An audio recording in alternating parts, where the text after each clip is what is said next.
So this is going to be a first for me. I'm going to change the rear tyre today on the KTM Enduro 390 R. I swapped out the original Karoo 4 tyres and I put on these Mitas XT Trails. Now the rear is just an XT, it's not an XT Plus, and it's probably a 70/30, and it looks very good, and it does 90% really, but in real gloopy mud I'm struggling with the rear grip. Now on the front I've got the XT Plus, the XT Trail Plus, and that's an 80/20, and that's doing well actually.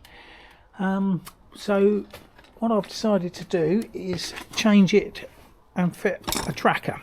This is what a lot of people go for, they recommend it.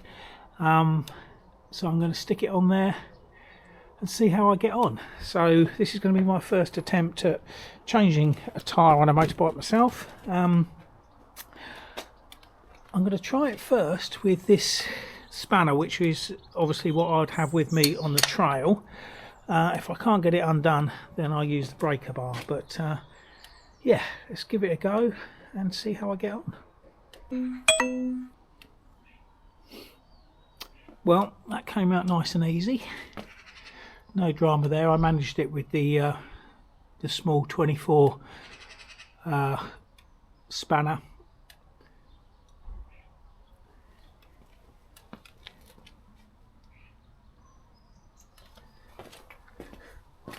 Oh, that chain, I need to give that some love. I'll give that a really good clean while I can get in there. Yeah, so far so good. So I need to take out the valve, get the air out.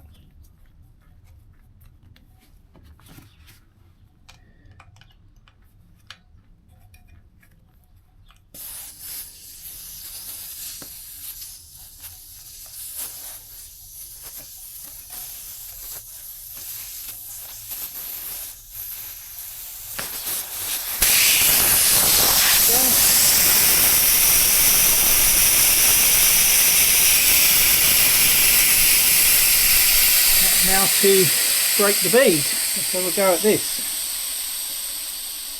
Okay, so that wasn't too bad at all actually. I just used the spoon. I got it, I probably shouldn't have started there right next to the valve, but I yeah, just got it under the edge, forced it down a bit, and then I used my body weight and my hands just to go round and break the bead. Let's flip it over and do the other side.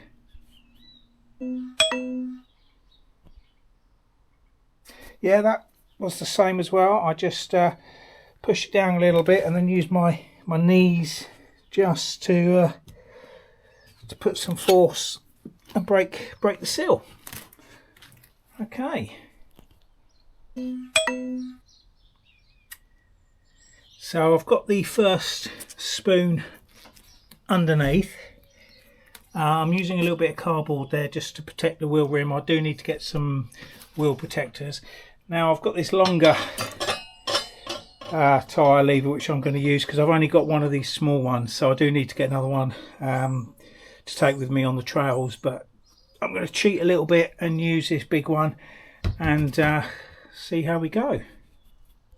Whew. Okay, I won't lie, that was hard work to get it to here. I'm hoping that it's because the temperature is cold. I think the ambient's 1 degree Celsius above freezing. What's that, about 34 Fahrenheit? So tyre isn't very supple.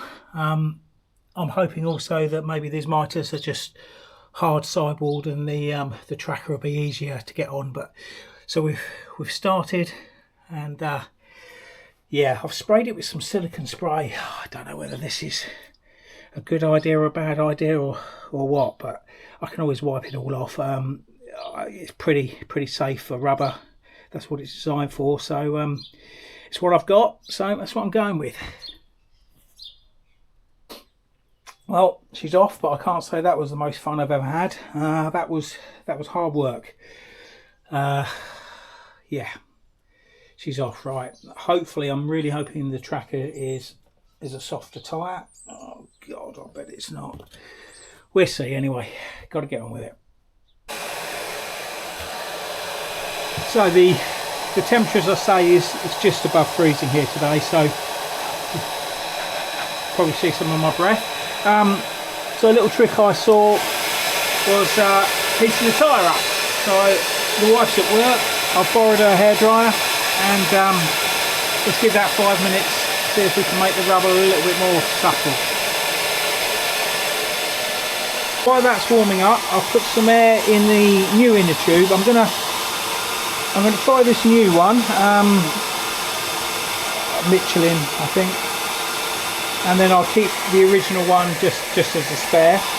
I've got a decision to make. Do I put the inner tube on the wheel and then try and put the tyre over the top? I've seen it done like that. Or do I fit the tyre one side first and then put the inner tube in and then put the other side? I think there's less risk of me pinching the inner tube if I put the tyre on first, because then I'm cutting down the amount of attacks I'm giving it with the tyre levers in half. I don't know. I'll have a go, and we will all see in a few minutes, or probably an hour or two's time, how I got on. That's gone on. It actually went on much easier than the old one came off. As I say, I don't know whether that's due to the rubber being softer or the fact that it's a brand new tyre and maybe they just go on a bit easier. Yeah, so in the end, I tried putting the inner tube on the wheel first and then putting the tyre over, and that didn't really work. So what I did then was I put the tyre on and then one side and then put the inner tube in, if that makes sense. I'm sure it does, and that seemed to work better for me. I'm going to put some air in it, and fingers crossed I haven't pinched the tube.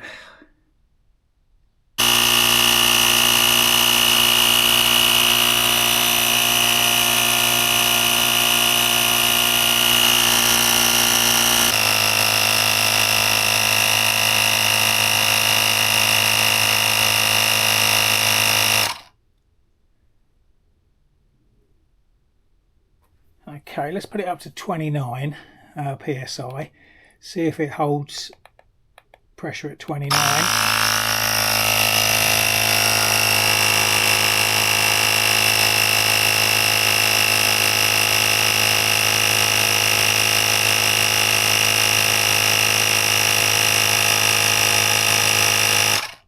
In fact, I'm actually going to go up to, I think, 40 psi. I'm going to make sure the bead's seated.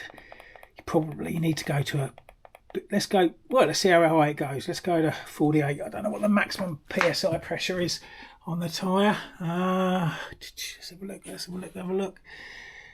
Oh,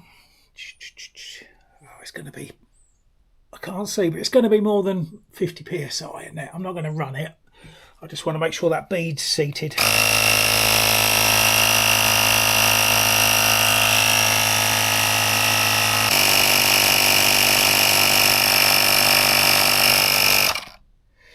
Okay, so it's up at 48 psi. What I'll do is I'll just leave that, I think, for 20 minutes or so, just to see if it holds pressure. I'm going to go and give the chain a bit of love, give it a bit of a clean, and come back, and hopefully that's holding pressure. So the wheel's all back on, the tyre's holding air, which is good. I'm just about to take it for a ride and give it a test, make sure that nothing falls off. Just interesting, well, it's interesting to me, looking at the tyres, the original Karoo 4s, which I think for probably hard packed, anything really apart from mud, are pretty good off-road.